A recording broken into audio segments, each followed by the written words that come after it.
अस्सलाम वालेकुम नाज़रीन, तेलंगाना एक्सप्रेस में आपका इस्तकबाल है। मैं हूं सानिया। न्यूज की शुरुआत करेंगे हेडलाइन से।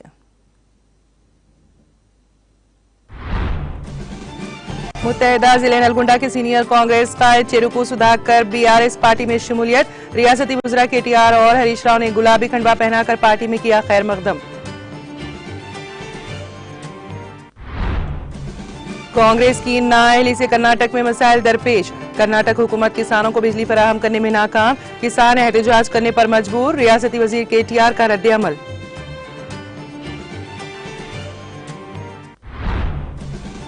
तेलंगाना में तीसरी मर्तबा बीआरएस हुकूमत का इख्तिदार यकीनी। तरक्की और बहबूद के प्रोग्राम मामूल के मुताबिक रहेंगे जारी। सनत नगर हल्के में इंतखाबी मुहिम के दौरान रियासती वजीर श्रीनिवास यादव का खिताब।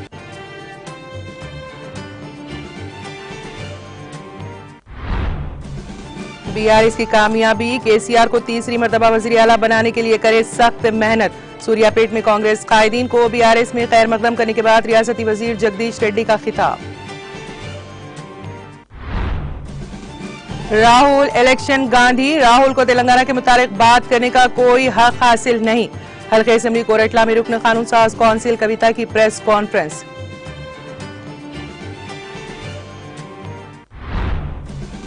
बड़ी कामयाबी अजीम कुर्बानी से मिलती है। तेलंगाना में सीसी कैमरों की तादाद में इजाफा। पुलिस शोहदा के यादगारी दिन के मौके पर तेलंगाना के डीजीपी अंजनी कुमार का वीडियो पैगाम।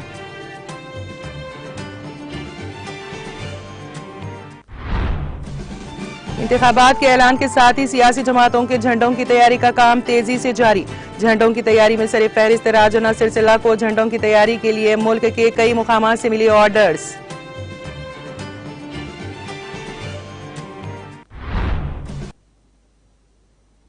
और अब खबरों की तफसील। मुत्तहिदा जिले नलगुंडा के सीनियर कायद पीसीसी के नायब सदर और तेलंगाना के जहदकार डॉक्टर चेरुकू सुधाकर ने बीआरएस पार्टी में शमूलियत इख्तियार कर ली। इस मौके पर बीआरएस पार्टी के वर्किंग सदर केटी रामाराव और रियासती वजीर हरीश राव ने चेरुकू सुधाकर रेड्डी को गुलाबी खंडवा पहनाकर पार्टी में खैर मकदम किया। इस प्रोग्राम में रियासती वजीर जगदीश रेड्डी, अरकान असेंबली जी सुनीता, चेरू मूर्ति लिंगैया, ग्लोकार ए सोमना और कई कायदीन ने शिरकत की। इस मौके पर मुनक्किदा तकरीब से बीआरएस के कारगुजार सदर के तारक रामाराव ने खिताब किया। बताया गया है कि डॉक्टर चेरुकू सुधाकर ने बीसी कायदीन के मामले में पीसीसी सदर रेवंत रेड्डी के समेत कांग्रेस कायदीन के रवैये के खिलाफ एहतजाजी तौर पर पार्टी से इस्तीफा दे दिया। उन्होंने जुमा को ऐलान किया था कि वो इस्तीफा दे रहे हैं क्योंकि उन्हें लगता है कि इज्जत नफ्स के बगैर सियासी सफर बेसूद है, चाहे उनके पास कोई ओहदा ही क्यों न हो। उन्होंने तनकीद करते हुए कहा कि कांग्रेस पार्टी पोंगुलेट्टी श्रीनिवास रेड्डी जैसे लोगों को तरजीह दे रही है जिनकी माली मदद है, और वो मधुयाक्षी जैसे बीसी कायदीन की तजलील कर रही हैं और जिल्लत आमेज काम कर रहे हैं।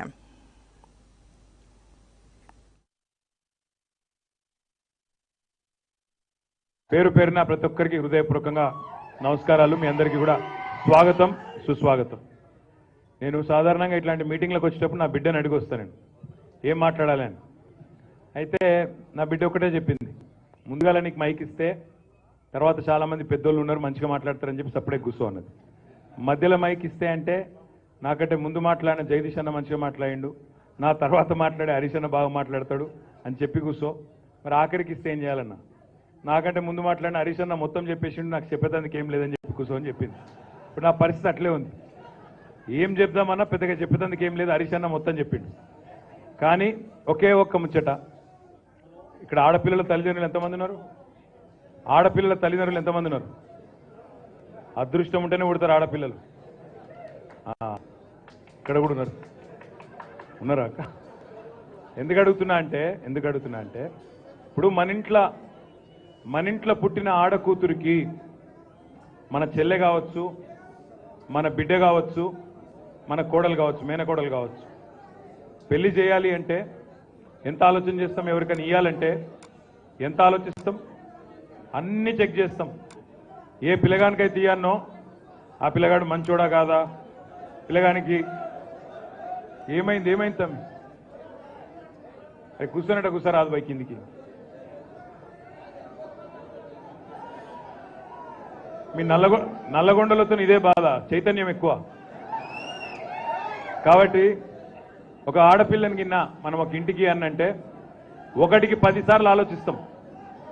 పిల్లగాడు మంచోడా కాదా, పిల్లగానికి సిగరెట్ తాగే అలవాటు ఉందా, లేకపోతే పత్తాలాడతాడా, మందు కొడతాడా, ఇన్ని ఆలోచనలు చేస్తాం. మీ అందరికీ నేను చేసే విజ్ఞప్తి ఏంటంటే, మన ఇంటి అమ్మాయిని వేరే ఇంటికి ఇవ్వాలంటేనే 10 సార్లు ఆలోచించే మనము ఈ రాష్ట్రాన్ని, ఇంత కష్టపడి సాధించుకున్న ఈ రాష్ట్రాన్ని ఎవల చేతుల్లో పెట్టాలనేటప్పుడు ఆలోచించాలన్నా వద్దా? దయచేసి మిమ్మల్ని ఆలోచించమని చెప్పి నేను కోరుతా ఉన్నాను. ఈ వేదిక మీద ఈరోజు సంతోషం ఏంటంటే, చెరుకు సుధాకర్ అన్న 46 రోజులు ఆనాడు ఉద్యమంలో జైలు శిక్షను అనుభవించి ఆనాటి నిరంకుశ ప్రభుత్వం కాంగ్రెస్ ప్రభుత్వానికి వ్యతిరేకంగా నిర్బంధంలోంచి కూడా గట్టిగా పోరాడిన చెరుకు సుధాకర్ అన్న ఇవాళ మనతోనే ఉన్నాడు. సోదరుడు ఉద్యమానికి నాయకత్వం మొదట్లో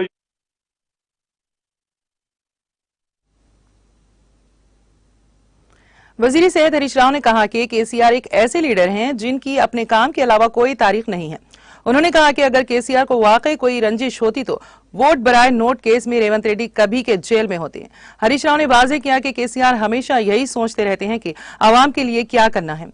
हरीश राव ने मुत्तहदा जिले नलगुंडा के senior Congress leader doctor Cheruku Sudhakar की बीआरएस पार्टी में शमूलियत के मौके पर यह बात कही।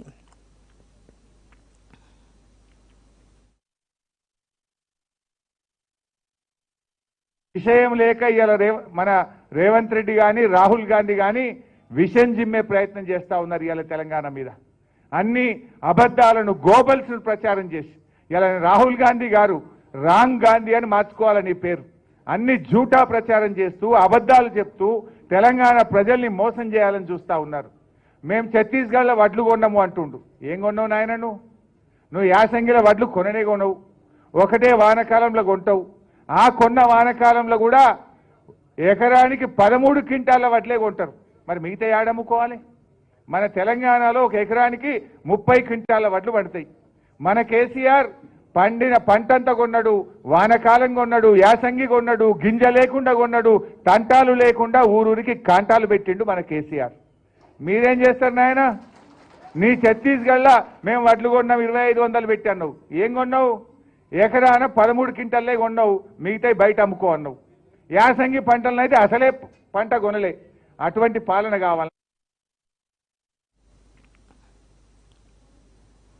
बीआरएस के कारगुजार सदर और रियासती वजीर के तारक रामाराव ने कहा कि कांग्रेस की नाअहली की वजह से ही कर्नाटक में मुश्किलात पेश आ रही हैं। उन्होंने कहा कि कांग्रेस हुकूमत दरकार बिजली को फराहम करने में नाकाम हो गई है, जिसके नतीजे में रियासत भर के किसान एहतजाज कर रहे हैं। केटीआर ने सोशल मीडिया के प्लेटफॉर्म एक्स पर ट्वीट किया। उन्होंने कहा कि तेलंगाना के किसान कांग्रेस पार्टी की नाअहली के बारे में जानते हैं और कई दहाइयों से इस दर्द का सामना कर चुके हैं और अब कर्नाटक में किसान इस दर्द का सामना कर रहे हैं। उन्होंने कहा कि कर्नाटक हुकूमत किसानों को बिजली फराहम करने के लिए जद्दोजहद कर रही है। किसान नाराज हैं कि कांग्रेस हुकूमत ज़राई शोबे को बिजली फराहम करने में नाकाम रही है। यादगीर में 7 घंटे बिजली की फराहमी का मुतालिबा करते हुए किसानों की अंजुमनों की क़यादत में जुमेरात को बिजली के दफ्तर पर एहतजाजी मुजाहिरा किया गया। किसानों ने अपनी तशवीश का इजहार किया कि जिले में मिर्च, कपास, लाल जवार और धान की ज्यादातर फसलें बिजली की नाकिस फराहमी की वजह से तबाह हो गई हैं।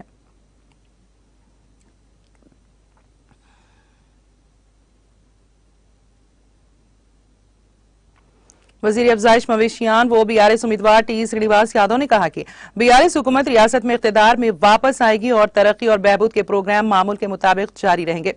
रियासती वजीर श्रीनिवास यादव ने बेगमपेट डिवीजन में वाक़ ओल्ड कस्टम बस्ती, वडेरा बस्ती और ब्राह्मणवाड़ी इलाकों का दौरा करके घर घर पहुंचकर इंतखाबी मुहिम चलाई। इस मौके पर मुकामी बीआरएस कायदीन की जानिब से उनका शानदार इस्तकबाल किया गया और बड़े पैमाने पर आतिशबाजी का मुजाहरा किया गया। इस मौके पर कई राय दहिंदों ने उन्हें यकीन दिलाया कि इस मरतबा भी आप ही कामयाब होंगे। इस मौके पर उन्होंने कहा कि बेगमपेट नाला के लोगों को हर साल बारिशों के मौसम में आने वाले सैलाब की वजह से बहुत सी परेशानियों का सामना करना पड़ता था, लेकिन 40 से 45 साल तक यहां से नुमाइंदगी करने वाले रहनुमाओं ने उनके मसले की कोई परवाह नहीं की, बल्कि उस वक्त की हुकूमतों को तनकीद का निशाना बनाया। उन्होंने कहा कि रियासत तेलंगाना की तश्कील के बाद SNDP प्रोग्राम के तहत तेलंगाना हुकूमत ने 45 करोड़ रुपए की लागत से नाले के तरक्याती कामों को मुकम्मल किया और सालों कदीम मसले का मुस्तकिल हल निकाला। उन्होंने याद दिलाया कि हल्के में कई नालों के तरक्याती काम अंजाम दिए गए और आवाम को दरपेश बहुत से देरीना मसाइल हल किए गए हैं। उन्होंने कहा कि मुकामी मुसलमान गुज़िश्ता 30 साल से कब्रिस्तान के लिए जगह अलॉट करने का मुतालिबा कर रहे थे, लेकिन साबिका हुकूमतें उनकी ख्वाहिश पूरी नहीं कर सकें। उन्होंने कहा कि बीआरएस हुकूमत के दौर में 2 एकड़ जमीन मुख्तस की गई और 3 करोड़ रुपए की लागत से कब्रिस्तान की तामीर किया गया। उन्होंने कहा कि तेलंगाना मुल्क की वाहिद रियासत है जहां तमाम सहूलतों से आरास्ता डबल बेडरूम मकानात तामीर किए जा रहे हैं और उन्हें मुफ्त तकसीम किया जा रहा है ताकि गरीब अवाम की अपने मकान के ख्वाब को शर्मिंदा ताबीर किया जा सके। इस मौके पर सिकंदराबाद पार्लिमानी हल्के BRS party incharge Talasani Sai, Kiran Yadav, corporator T Maheshwari, साबिक कॉर्पोरेटर किरण माई, डिवीजन सदर श्रीनिवास गौड़, जनरल सेक्रेटरी आरिफ के अलावा दीगर मौजूद थे। ఈరోజు నిజంగా మాకు ఎంతో సంతోష దినం. ఎందుకంటే మా అన్న తలసానన్న ఈరోజు మరి ఓల్డ్ కస్టమ్ నుంచి పాదయాత్ర స్టార్ట్ చేయడం జరిగింది. మరి టీఆర్ఎస్ గవర్నమెంట్ వచ్చిన తర్వాత ఎన్నో సంక్షేమ కార్యక్రమాలు, అభివృద్ధి కార్యక్రమాలు అందరికీ అందుతున్నాయి. ఎక్కడ పోయినా కూడా పబ్లిక్ మంగళ హారతులతోని వెల్కమ్ చెప్తున్నారు. అన్నకి చాలా హ్యాపీగా ఉన్నారు. చాలామంది డబుల్ బెడ్రూమ్ వచ్చిందని కూడా సంతోషం వ్యక్తం చేయడం జరిగింది. పెన్షన్లు కానీ ప్రతి ఒక్కటి అందుతున్నాయి. కాబట్టి ఎక్కడ కూడా పబ్లిక్ చాలా సంతోషంగా ఉన్నారు. మళ్ళీ టీఆర్ఎస్కే వేస్తాము, మళ్ళీ కారు గుర్తుకే వేస్తామని వాళ్ళే స్వచ్ఛందంగా ముందుకు వచ్చి చెప్తున్నారు. మళ్ళీ ఓల్డ్ కస్టమ్తో పాటు బ్రహ్మన్వాడి ఔటర్ బస్సు కూడా మేము విజిట్ చేయడం జరిగింది. ఎక్కడ చూసినా చాలా హ్యాపీగా ఉన్నారు. ఇక్కడైతే ఇంతకుముందు వర్షం వస్తే, ఒక చిన్న వర్షం వస్తే బ్రహ్మన్వాడి మొత్తం మునిగిపోయి ఎంతో ఇబ్బందులు పడేవారు. కానీ అది అన్న దృష్టికి తీసుకువెళ్ళడం జరిగింది. అన్న 45 కోట్లు శాంక్షన్ చేయించి వర్క్ చేపిస్తున్నారు. మరి ఆల్మోస్ట్ ఒక 90% వర్క్ కూడా కంప్లీట్ అయిపోయింది. ఇంకా వర్షం వచ్చినా కూడా ఈ సంవత్సరం వచ్చిన వర్షంలోకైతే కొంచెం నీళ్ళు వచ్చి వెళ్ళిపోవడం జరిగింది. ఏం ప్రాబ్లం లేదు. చాలా పబ్లిక్ అందరూ చాలా హ్యాపీగా ఉన్నాము. మాకు చాలా పెద్ద ప్రాబ్లం సాల్వ్ అయిందని చెప్పడం జరిగింది. ఒక చిన్న సమస్యలు ఉన్నాయి, ఒక 2-3 రోడ్లు ఉన్నాయి, అవి చేసేస్తే అయిపోతుంది. ఎట్లాకైనా మళ్ళీ టీఆర్ఎస్ఏ వస్తుంది. మా తలసానన్ననే మంచి మెజార్టీతో మేమందరం కూడా గెలిపించడానికి ప్రయత్నం చేస్తున్నాము. జై తెలంగాణ.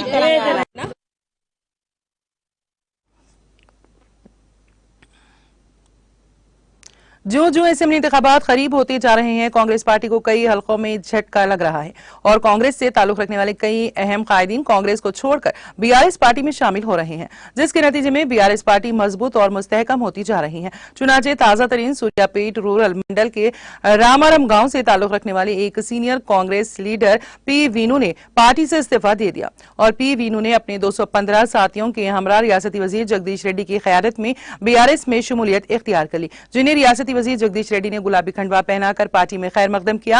इस मौके पर रियासती वजीर जगदीश रेड्डी ने कहा कि बीआरएस की तरक्याती और फलाही स्कीमात से मुतासिर होकर मुख्तलिफ सियासी कायदीन और कारकुनों की जानिब से बीआरएस पार्टी में शमूलियत का सिलसिला जारी है। उन्होंने तमाम लोगों से बीआरएस की कामयाबी के लिए सख्त मेहनत करने और केसीआर को तीसरी मरतबा वजीर आला बनाने की अपील की है।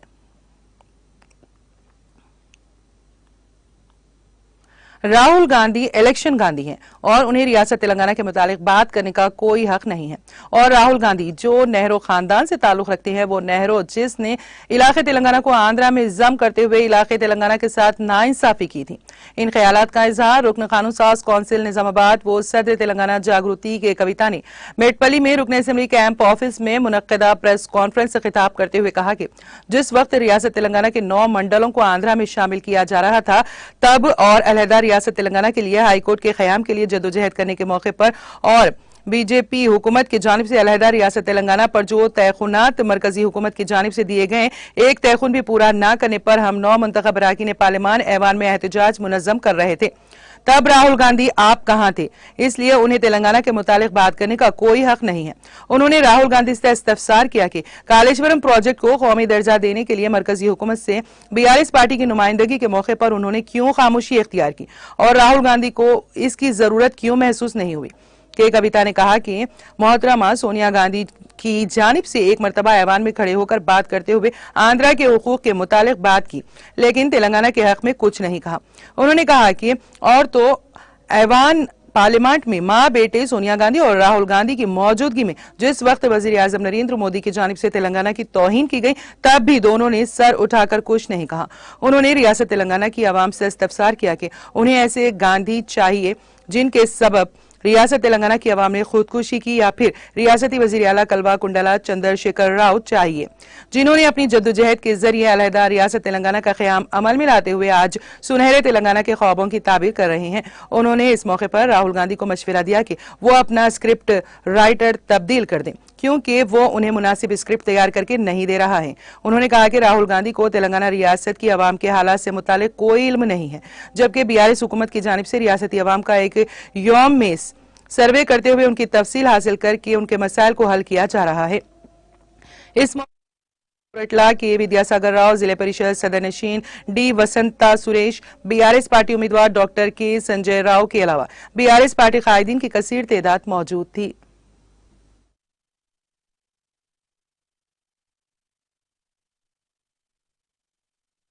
జీవన్ రెడ్డి గారు బతుకమ్మ మీద అంటే గౌరమ్మ బదులు ఇంకేదో పెట్టుకొని మనం పండుగ చేసుకుంటామట. అసలు జీవన్ రెడ్డి గారు మీ వయసు ఏంది, మీ స్థాయి ఏంది, మీకున్న గౌరవం ఏంది, మీకున్న సీనియారిటీ ఏంది, గింత దిగజారిపోతారా? ఒక్క ఎలక్షన్ గెలవడం కోసం గింత దిగజారి మాట్లాడతారా? ఇంత అవమానం చేస్తారా? ఏందంటే బతుకమ్మ అంటే తెలంగాణ ఉద్యమంలో నిర్బంధం కొనసాగుతున్న నేపథ్యంలో ఆడబిడ్డలు చాలా సగర్వంగా మా ఆత్మగౌరవానికి ప్రతీక అని నెత్తి మీద పెట్టుకొని మోసినటువంటి దేవత బతుకమ్మ. అటువంటి దేవతను అవమానించినటువంటి జీవన్ రెడ్డిని పక్కన నిలబెట్టుకొని నిన్న రాహుల్ గాంధీ వచ్చి జగిత్యాలలో ముచ్చట్లు చెప్పిపోయాడు. ఏమంటాడు? దొరల తెలంగాణ, ప్రజల తెలంగాణ అట. మనిషిని మంతెనీల యాత్ర ప్రారంభం చేసిండు.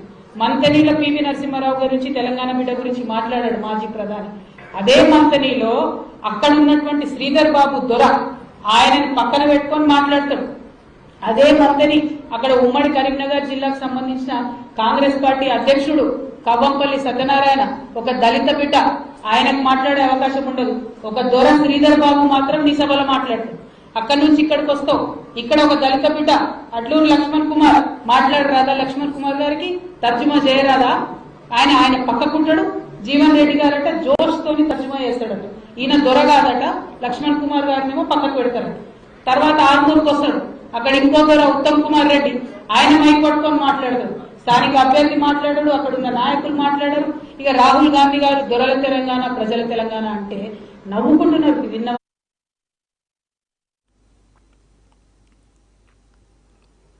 तेलंगाना के डीजीपी अंजनी कुमार ने कहा कि बड़ी कामयाबी अजीम कुर्बानी से मिलती है। उन्होंने पुलिस शोहदा के यादगारी दिन के मौके पर वीडियो पैगाम दिया।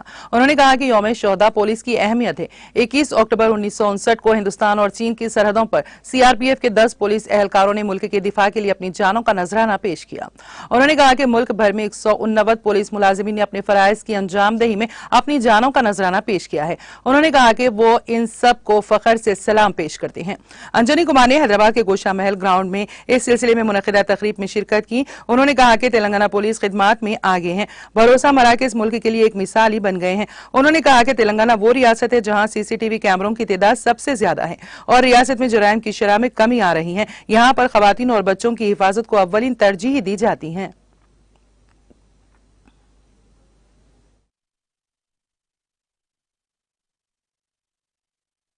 का सिग्निफिकेंस ఉన్నది 21 అక్టోబర్ 1959 లో ఇండో చైనా సరిహద్దులో 10 పోలీస్ ఆఫీసర్స్ సిఆర్పిఎఫ్ ఆఫీసర్ దేశ సురక్ష కోసం సుప్రీం సాక్రిఫైస్ చేశారు. దిస్ ఇయర్ దేశ వ్యాప్తంగా 189 పోలీస్ ఆఫీసర్స్ ఈ సుప్రీం సాక్రిఫైస్ చేశారు. మన అందరి తరఫు నుండి నేను హృదయపూర్వక ఈ 189 పోలీస్ ఆఫీసర్స్ కి శ్రద్ధాంజలి అర్పిత చేస్తున్నాము. విధి నిర్వహణలో మన ground level police officers, constable officers, sub inspector officers, inspector officers కి చాలా ఛాలెంజెస్ ఉన్నాయి. వారందరికీ నేను సెల్యూట్ చేస్తున్నాము. గొప్ప విజయం సాధారణంగా గొప్ప త్యాగం నుండి వస్తుంది. జై హింద్. Commissioner police Cyberabad Stephen Ravindra ने कहा कि शोहदा की कुर्बानियों को तहरीक के तौर पर लिया जाना चाहिए। पुलिस शोहदा की यादगारी दिन के मौके पर शोहदा की खिदमत को याद करते हुए साइबराबाद के कमिश्नर पुलिस स्टीफन रविंद्रा ने साइबराबाद पुलिस कमिश्नरेट में शोहदा यादगारी मीनार पर फूल मालाएं चढ़ाकर खिराज अकीदत पेश किया। इस मौके पर कमिश्नर पुलिस ने कहा कि कौम की खिदमत पर मामूर माशरे, मुल्क और आने वाली नस्लों के मुस्तकबिल के लिए जानों की कुर्बान होने वाले पुलिस शोहदा की कुर्बानियों से सबको वाकफियत हासिल करनी चाहिए। उन्होंने कहा कि माशरे में किसी भी मुश्किल या नुकसान को पुलिस सबसे पहले याद रखती है। उन्होंने कहा कि हिंदुस्तानी फौज ने 1959 में हिंद चीन सरहद पर चीनी जारियत को मौसर तरीके से पिसपा है। इसके अलावा 21 अक्टूबर 1959 को लद्दाख की सरहद की हिफाजत करने वाले 10 सीआरपीएफ जवान चीनी फौज के हाथों मारे गए थे। उन्होंने कहा कि वो बहादुरी से लड़े और अपनी जान दी। बारजहां पुलिस ने शोहदा पुलिस को उनकी कुर्बानियों को याद करते हुए 2 मिनट की खामोशी मनाते हुए उन्हें भरपूर खिराज अकीदत पेश किया। इस मौके पर इस प्रोग्राम में साइबराबाद के additional CP admin Avinash Mahanti, Madhapur DCP Sandeep और दीगर ने शिरकत की।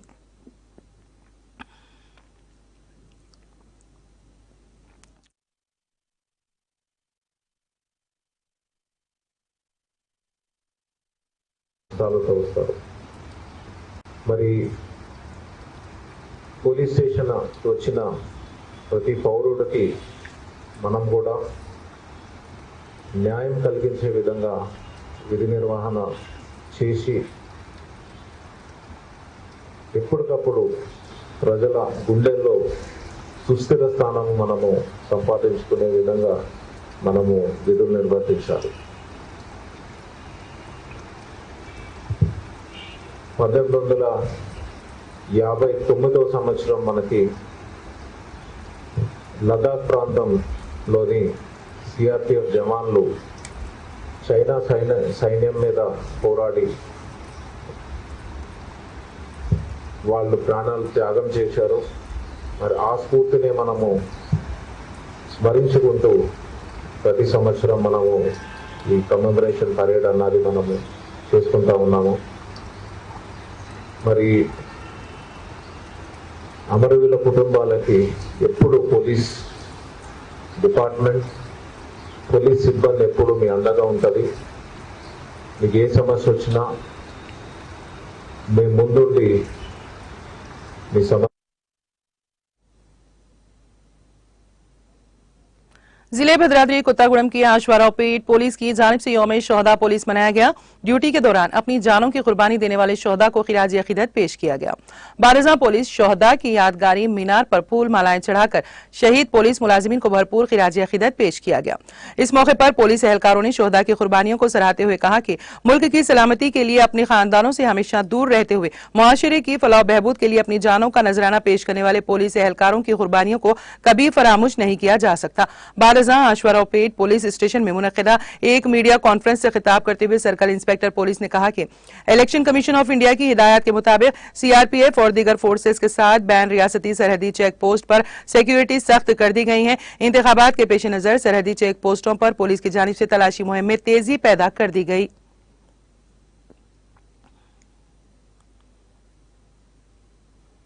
कामारेड्डी जिले के लारेडी हल्के में एमएलए के फार्म हाउस पर एक प्रेस कॉन्फ्रेंस का इनेकाद अमल में आया। इस मौके पर नागिरेड्डी पेट मंडल और लिंगमपेट मंडलों से ताल्लुक रखने वाले तकरीबन 200 कायदीन और कारकुनों ने रुकन असेंबली जे सुरेंदर की क़यादत में बीआरएस पार्टी में शमूलियत इख्तियार कर ली।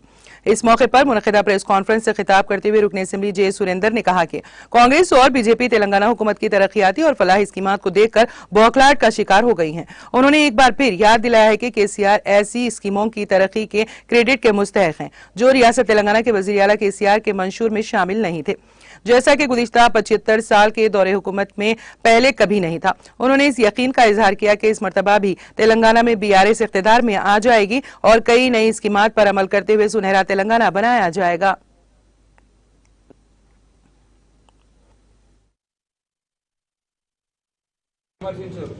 అనవసరంగా రైతు బంధు ఇస్తున్నారు, ప్రజల సొమ్మంతా వంచిపెడుతున్నారు, రైతులకు ఉచితంగా వంచిపెడుతున్నారు అన్నటువంటి కాంగ్రెస్ వాళ్ళు ఇలా మళ్ళీ మేము రైతు బంధు వేస్తాం, రైతు భరోసాను పెట్టి చెప్పడం అది. కానీ అదే కేసీఆర్ గారు ఇలా ఎకరానికి 10 ఇస్తున్నటువంటి రైతు బంధును విడతల వారీగా 10 ఒక నమ్మకం, రైతులకు ఒక నమ్మకం. ఈ భారతదేశంలో రైతును రాజును చేస్తున్న ఏకైక ప్రభుత్వం కేసీఆర్ ప్రభుత్వం, బీఆర్ఎస్ పార్టీ. అంతకుముందు ఖాళీ వేదికల మీద మాట్లాడుతున్న రైతును రాజ్యం చేస్తాం, కిసాన్ దృష్టి కింగ్ అని చెప్పడం కానీ ఇలా రైతును తెలంగాణ వచ్చిన తర్వాత రైతు కావాల్సినటువంటిది పెట్టుబడి, రైతు బంధు, 24 గంటల కరెంటు, సకాలంలో ఎరువుల పంపిణీ. అంతకుముందు తెలంగాణ రాకముందు రైతులందరూ సొసైటీల కాడ పోయి ఒక రోజు ముందు పోయి చెప్పులు పెట్టద్దు, రేపు నా లైన్ వస్తుందని, లారీ వస్తుంది, రేపు ఎరువులు దొరకరు కాంగ్రెస్ ప్రభుత్వంలోనే. కానీ ఈరోజు ఎక్కడ కూడా ధర్నా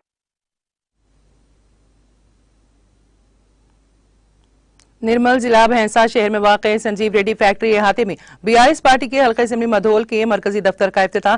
साबिका एमएलसी मुत्तहदा आदिलाबाद वो हल्का assembly Mudhol BRS party election incharge के हाथों अमल में आया। इस मौके पर मुकामी रुकन असेंबली वो पार्टी उम्मीदवार जी विठल रेड्डी के अलावा बीआरएस तालुका खादैन जिनमें जी मुरली गौर, संजीव रेड्डी, अब्दुल अहद, रमेश शेट्टीवार, पी कृष्णा, टी रामू, अब्दुल वासे रसूल, राजेश्वर, शंकर चौहान व दीगर की कसीर तादाद मौजूद थी। इस मौके पर रुकन असेंबली जी विठल रेड्डी ने कहा कि तालुका मधोल की आवाम 30 नवंबर को होने वाले असेंबली इंतखाबात में बीआरएस के हक में वोट देकर वजीर आला केसीआर के हाथ मजबूत करने की अपील की। आखिर में पूनम सतीश, साबिका एमएलसी व taluka Mudhol BRS party election incharge ने अपने खिताब में कहा कि बीआरएस हुकूमत तमाम स्कीमात और तरक्याती कामों पर तफसीली रोशनी डालते हुए मरकजी बीजेपी हुकूमत को शदीद तनकीद का निशाना बनाया और कहा कि आइंदा माह मुनक़िदा आम असेंबली इंतखाबात में बीआरएस उम्मीदवार जी विठल रेड्डी को भारी अक्सरियत से कामयाब बनाते हुए तेलंगाना को तरक्की की जानिब गामजन करने के लिए केसीआर का ताउन करने की आवाम से अपील की।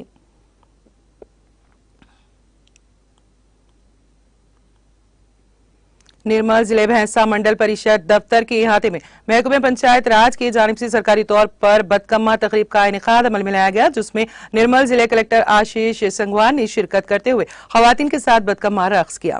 इस तकरीब के दौरान जिले कलेक्टर आशीष संगवान ने इलेक्शन कमीशन ऑफ इंडिया की जानिब से स्वीप सिस्टमेटिक वोटर की तालीम और आवाम को इंतखाब में शिरकत करते हुए रायदही को यकीनी बनाने से मुतालिक अवामी शऊर बेदारी से मुतालिक पोस्टर की रस्म इजराई अंजाम दी और कहा कि रियासत तेलंगाना में होने वाले असेंबली इंतखाबात में हल्के असेंबली मधोल की अवाम बिना किसी खौफ के साथ अपने वोट को यकीन के साथ इस्तेमाल करें।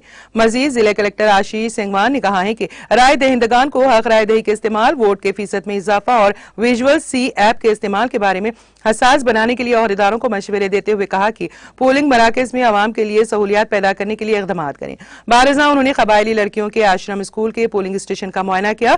इस मौके पर एएसपी कांतिलाल पाटिल, डीआरडीओ विजय लक्ष्मी, आरडीओ भैंसा कोमल रेड्डी, तहसीलदार प्रवीण कुमार, म्यूनिसिपल कमिश्नर वेंकटेश्वरलू के अलावा दीगर अहदेदार मौजूद थे।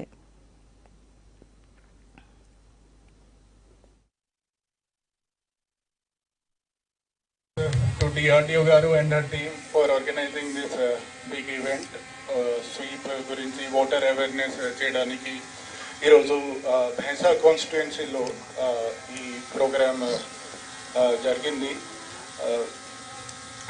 నా మెసేజ్ ఏంటంటే మీరు అందరూ ఓట్ చేయాలి, ఆలోచించి ఓట్ చేయాలి, జాగ్రత్తగా ఓట్ చేయాలి. And it is very important. It is a power as well as duty. ఓటర్లుగా యాజ్ ఏ ఓటర్ మనకు చాలా బాధ్యత ఉంది. అండ్ యాజ్ గవర్నమెంట్ ఆఫీషియల్స్ కూడా, గవర్నమెంట్ ఎంప్లాయీస్, ఈ విధంగా పోలీస్ నుంచి చాలా support and they are doing a very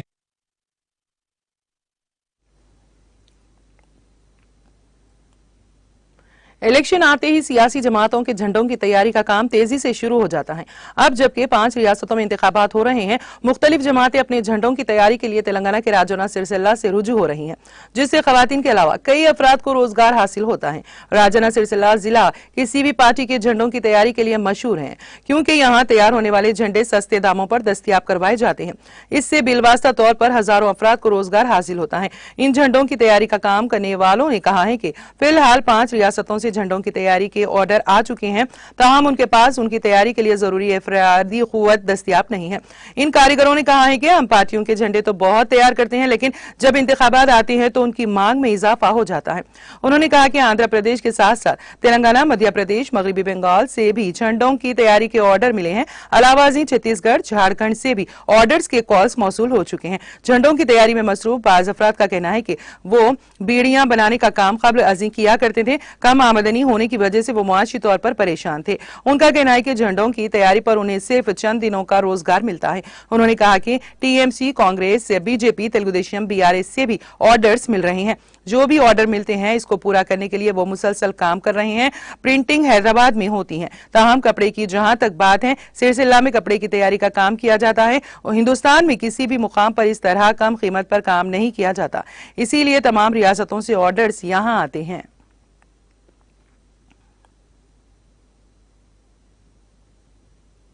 Andhra Pradesh high court के 4 एडिशनल जजेस ने हलफ लिया। हरिनाथ नोनीपल्ली, किरणमाई मांडविया, सोमती जगदम और एन विजय ने आज हलफ लिया। गवर्नर जस्टिस अब्दुल नजीर ने विजयवाड़ा के तुमलापल्ली क्लॉक क्षेत्र में उन्हें हलफ दिलाया। एपी हाईकोर्ट के चीफ जस्टिस धीरज सिंह ठाकुर, वजीर आला जगनमोहन रेड्डी, नए जजों के अफराद खानदान और दीगर ने इस प्रोग्राम में शिरकत की। सदर जमहूरिया द्रौपदी मुर्मू ने हाल ही में सुप्रीम कोर्ट के कालजिम की तरफ से उन चारों को वकला के कोटे से जजों के तौर पर मुकर्रर करने की सिफारिशात को अपनी मंजूरी दी थी। मरकजी वजारत कानून ने इस माह की 18 तारीख को उनकी तकर्रुरी का हुक्म दिया था। एपी हाईकोर्ट में जजों के जुमला 37 ओहदों में से 27 जजेस इस वक्त काम कर रहे हैं। उनमें से 2 का तबादला दूसरी रियासतों में कर दिया गया है। वहीं जस्टिस नरेंद्र कर्नाटक से तबादले पर एपी हाईकोर्ट आ रहे हैं। 4 नए जजों के साथ एपी हाईकोर्ट में जजों की तादाद 30 तक पहुंच गई है।